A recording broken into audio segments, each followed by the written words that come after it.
Hello everyone, myself Chital Dhumne. I'm working as assistant professor from Indian College of Engineering from ENTC department. Now I'm going to discuss in this video as some basics about the microprocessor.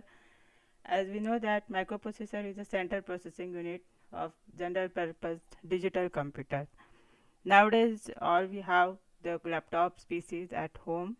So your main unit of your these laptops or PCs are microprocessor, that is your CPU part of computer. Now it is a controlling unit of microcomputer that is fabricated on a small chip which is capable of performing your arithmetic logical unit operations and communicating with other devices connected to it. Now what microprocessor consists of? Microprocessor consists of ALU, register array and control unit. As we know that the operations of your numericals are done fast in computers with the help of microprocessor. That ALU performs arithmetic and logical operations on the data received from memory or an input device. Register array. A register array consists of registers which are identified by the letters B, C, D, E, H, L and accumulator. This depends on the processor, which type of processor is there, so that according to that letters will may get change. Third part is the control unit.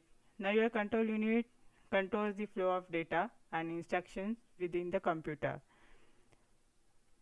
This is the basic block diagram of microcomputer. Now microcomputer, as it is consist of the microprocessor, just we have discussed what the microprocessor consists of. It consists of ALU, register array and control unit. With microprocessor, it should have the input devices and output devices. This is the input devices, for example your keyboard, mouse. These are the input devices for your microprocessor, and output devices are nothing but, for example, printers and your monitors. To store the data, to store the instructions, we should require the memory. So you know the types of memory, RAM, ROM memories are there. So memory is used to store the data instructions. This is the definition of microprocessor. I define the definition in two ways. That first is the microprocessor is a programmable device that takes in numbers, performs on them arithmetic or logical operation according to the program stored in memory and then produce the number as a result. We can say it is a programmable device. That means we can do the programming in microprocessor. It takes the numbers, that means any operand, any data that you have to perform the addition or subtraction on that data. You can do the logical and arithmetic operations on that numbers, and according to the program stored in memory, that may be addition, subtraction. So according to that program stored in memory, it produces the result as a number. Now another definition is that microprocessor is multi-purpose, that is programmable. What do I mean by programmable? Just now I discussed. Clock driven. Every microprocessor requires the clock to trigger your microprocessor. Register base means what? The register base is you are having the array of registers to store the temporary data. Register based electronic device that reads the binary instructions from storage device called as memory. So what are the binary instructions stored in memory that can be accessed by your microprocessor, and according to that it will perform the operation. Now I will tell you the analogy between the microprocessor and human brain or human body, we can say. Now your human body we have the brain, then we have all the organs in our body. So your human brain is nothing but your, we can say, the microprocessor.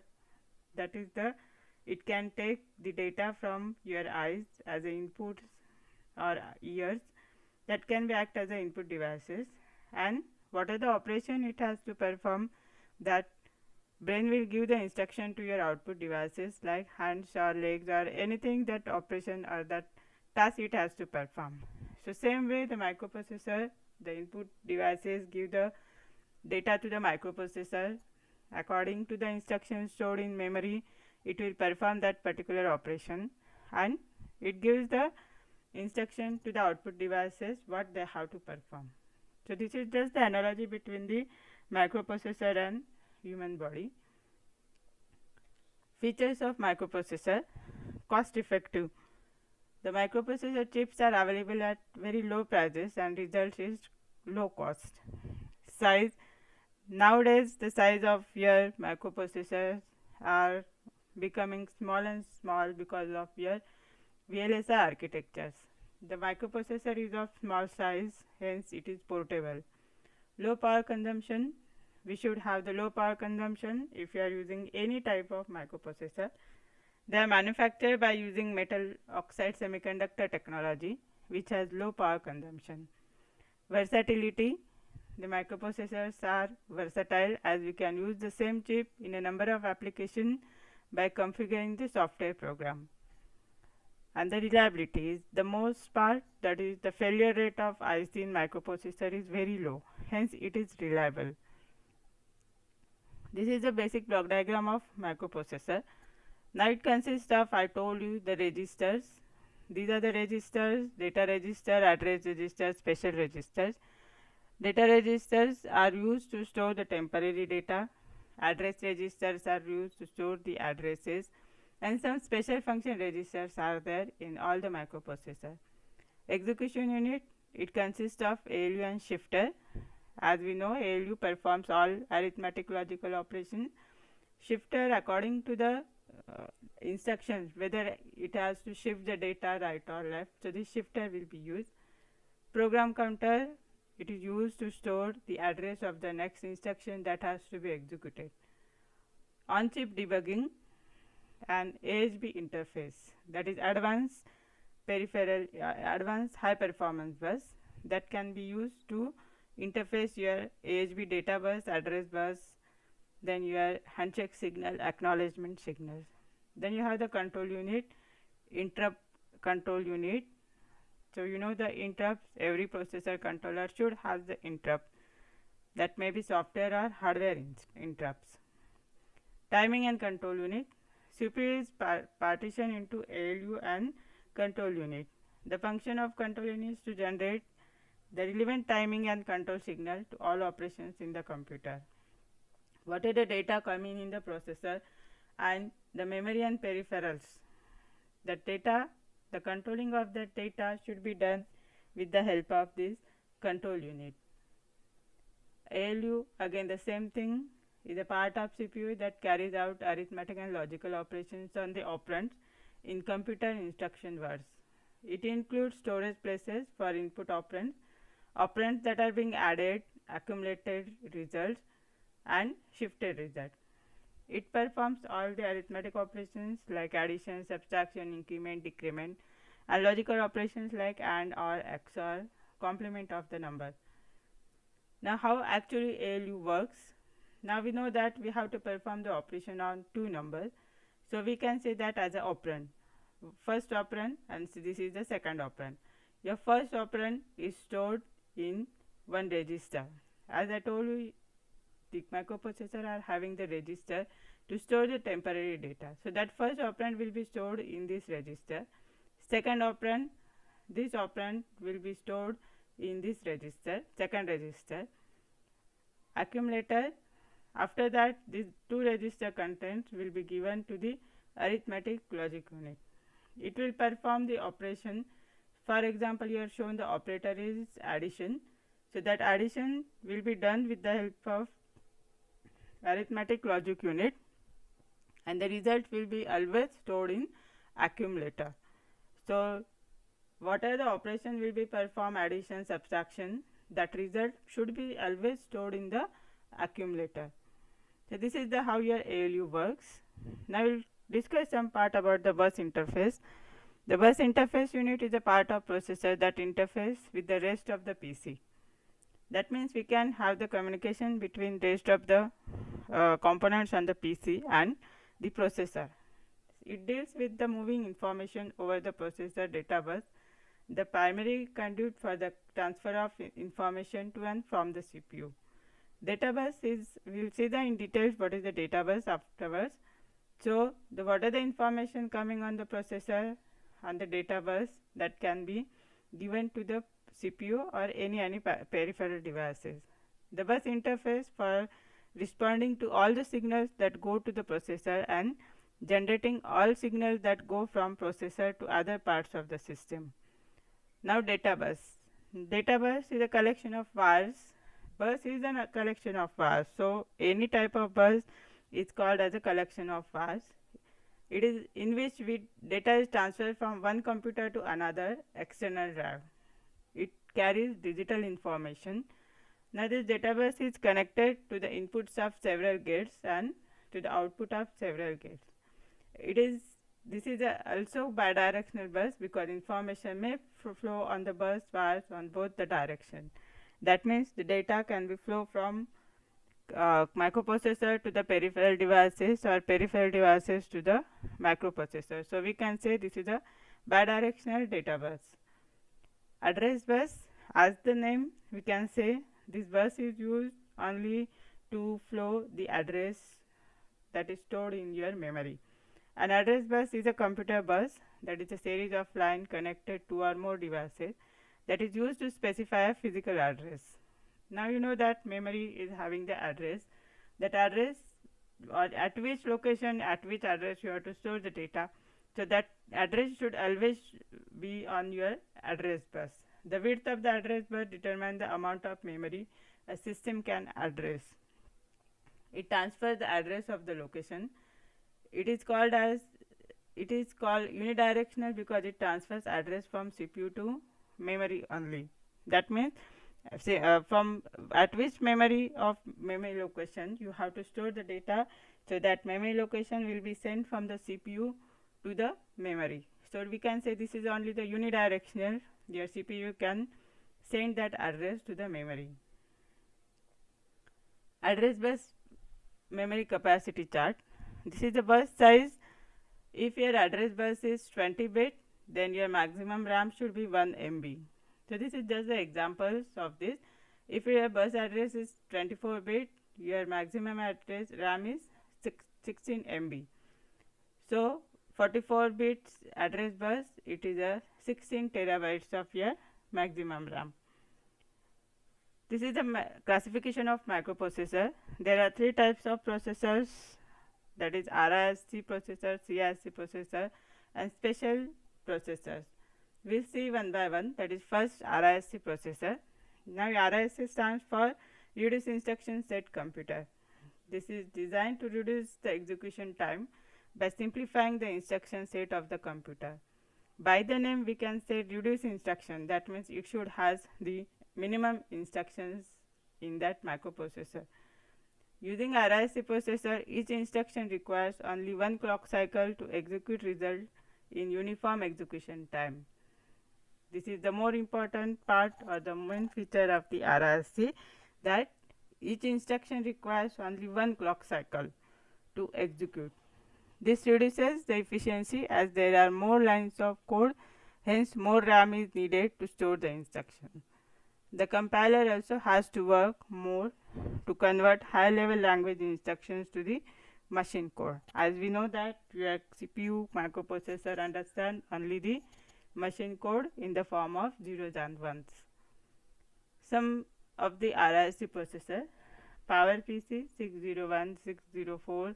These are just the examples of RISC processor. DEC Alpha, MIPS, PA-RISC, HP7100LC. Now next, architecture of RISC. This is a hardware control unit. Data path, data cache, instruction cache and instruction plus data. Here we have the same memory to store the instructions and data. There will be, from that memory it will be given, data will be given on data cache to the data path, and instructions will be given to the instruction cache and hardware control unit. So this is the basic architecture of RISC, how your data and instructions will be flow. These are the characteristics of RISC, that is Release Instruction Set Computer. It consists of simple instructions. Second, it supports various data types formats. You know that data type, that it can be integer, it can be uh, float, it can be character. So it supports various data type formats. It utilizes simple addressing modes and fixed length instructions for pipelining. It supports registers used in any context. One cycle execution time, that we are just seeing that each instruction should be executed in a single instruction. Load and store instructions are used to access the memory location. These are the special instructions that are used only with the memory. It consists of large number of registers and it consists of less number of transistors. So this is about the characteristics of RISC. Next, CISC processor. This is the, we have to just see the difference between what is RISC and CISC. CISC stands for Complex Instruction Set Computer. It is designed to minimize the number of instructions per program, ignoring the number of cycles per instruction. According to, or we can compare with the RISC, RISC should have the minimum instruction than your CISC, complex instruction. The emphasis is on building complex instructions directly into the hardware. The compiler has to do very little work to translate a high level language into assembly language or machine code, because length of the code is relatively short. So very little RAM is required to store the instruction. These are some examples of CISC processor: IBM, VAX, Intel 80486. Nowadays we are using the Pentium, that are nothing but your CISC processors of Intel. Like your RISC, we have the same architecture for CISC. Its architecture is designed to decrease the memory cost because more storage is needed in large program, resulting in high memory costs. To solve this, the number of instructions per program can be reduced by embedding the number of operations in a single instruction. This is the main memory. The cache is used, that instruction and data path, that from the memory your instructions or data are fetched with the help of control unit. Microprogram control memory is used for the execution of your programs. Now in RISC we have the hardware control, here we have the microprogram control, and your memory, or the, we can say the data path is also different in RISC. Here he have the same data path for instruction and data. These are the characteristics of CISC. Variety of addressing modes, large number of instructions, variable length of instruction formats. Several cycles may be required to execute one instruction. Instruction decoding logic is complex. One instruction is required to support multiple addressing modes. As the name, it is a complex instruction set computer, so it should have the large number of instructions. So that's why it's called as a CISC. Types of digital computer architectures. Now there are two types of digital computer architectures that describes the functionality and implementation of computer system. First is von Neumann architecture and second is hardware architecture. Von Neumann architecture, that was designed by the renowned physicist and mathematician John von Neumann in late 1940s. This architecture forms the basis of modern computing and easier to implement. While hardware architecture, it is based on the original Harvard Mark I relay-based computer, which employ separate memory system to store data and instruction. Actually, this is the difference between von Neumann and hardware architecture. That is the main difference, that they are having hardware having separate memory for to store the data and instruction, while von Neumann is having only the single memory to store the instruction and data. The original hardware architecture used to store instruction on punch tape and data in electromechanical counters. This is the von Neumann architecture. Again, we have this CPU, that is central processing unit. It consists of, as we have discussed, that is control unit and arithmetic logic unit. You have the memory unit, input devices, output devices. So your von Neumann architecture is having a single memory to store the data and instructions. What is the von Neumann architecture? It's theoretical design based on concept of stored program computers where program data and instruction data are stored in same memory. The idea behind this architecture is ability to store the instructions in memory along with data on which the instructions operate. It consists of three distinct components, as we have seen that is CPU, input device and output interfaces. CPU is the heart of computer as usual, and which consists of ALU and control unit. This is the hardware architecture. As we have discussed just that your hardware architecture has two different memories to store the instruction and data separately. This is your control unit, which is interface with your ALU to perform your operations, instruction memory and data memory. Separate memories are there for instruction and data, and these are your input output, that is always has interface with control unit. So this is about hardware architecture. What is that in detail?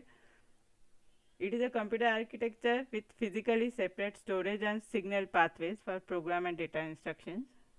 Unlike von Neumann architecture, which employs single bus to both fetch instructions from memory and transfer data from one part of computer to another, while hardware architecture had separate memory space for data and instruction. The idea behind architecture is split the memory into two parts, one for data and another for program. The term was based on the original hardware Mark I relay based computer, which employs a system that will allow both data and transfers and instruction fetch to be performed at the same time. So we can fetch the data and instruction at the same time in hardware architecture. Real world computer designs are actually based on modified hardware architecture and are commonly used in microprocessors and DSP. So generally all the microprocessors are having the hardware architecture, as your performance of microprocessor is depends on the execution of your instructions. So if you have the separate data memory and separate data instruction memory, then your execution time for instruction should be get increased and your performance of microprocessor or microcontroller is automatically get increased. So these are commonly used in microcontrollers and DSP processors. This is the main difference between von Neumann and hardware architecture. First point, it is the theoretically designed based on the store program computer concept, while hardware, it is a modern computer architecture based on hardware Mark I relay based computer model.